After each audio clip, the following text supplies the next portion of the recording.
Salam her vakit. Ne bileyim sen izleyicilerin bilir. Burada bunları kim bilir. Sen hiç bilmişsin. Gel göstereyim size. Tamir kaplarımız da var. Bak burada ok işaresi var. Bak görürsünüz bunu dostlar. Bunu sıkırsan seni kim izleyirse sayfada hemşe.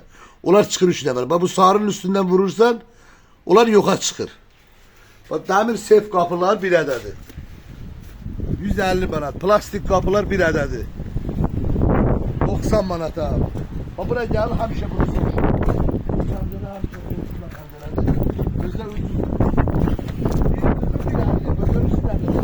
Kaptavı kıymetler yenip bir adetin kıymeti 120 manat. Biri 20'nin biri 50'ye. Bir adet pencerenin kıymeti 100 manat.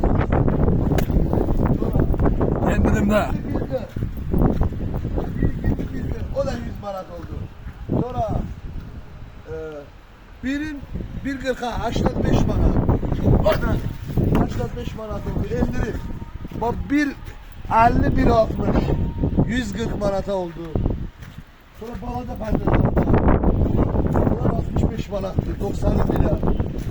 Bak bu 55 manat. Bu boyda pencere 55 manat.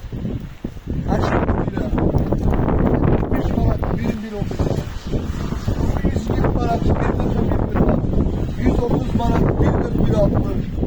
140 manat. 1.40 1.50 130 manat. 140 manat. 1.50 Sonra portuşkalar 20 manattan başlıyor. Hansı ölçü istiyorsa var. Yine deyirəm plastik kapların bir adedi 90 manat. Bine safkozda.